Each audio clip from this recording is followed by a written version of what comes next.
Morning, peace. Today's scriptures are from Mark chapters 5 and chapter 6. We're going to be skipping around a couple of places. Mark chapter 5, verse 35 and verses 37 to 40.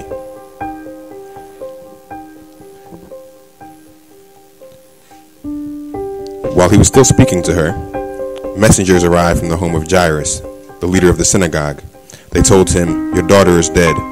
There's no use troubling the teacher now."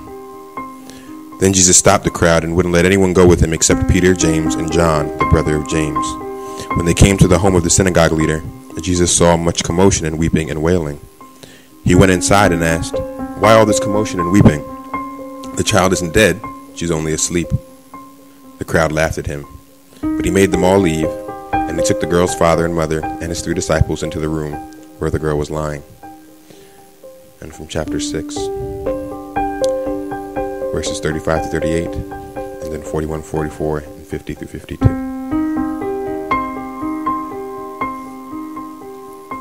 Late in the afternoon, his disciples came to him and said, "This is a remote place, and it's already getting late.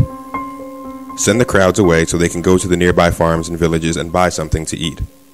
But Jesus said, "You feed them." "With what?" they asked. "We'd have to work for months to earn enough money to buy food for all these people." "How much bread do you have?" he asked. "Go and find out."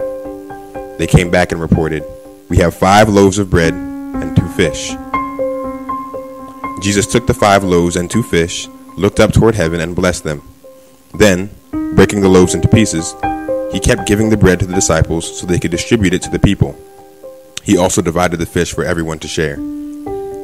They all ate as much as they wanted, and afterward, the disciples picked up 12 baskets of leftover bread and fish. A total of 5,000 men and their families were fed from those loaves. And from 50. They were all terrified when they saw him. But Jesus spoke to them at once. "Don't be afraid," he said. "Take courage, I am here." Then he climbed into the boat, and the wind stopped. They were totally amazed, for they still didn't understand the significance of the miracle of the loaves. Their hearts were too hard to take it in. This is the word of the Lord.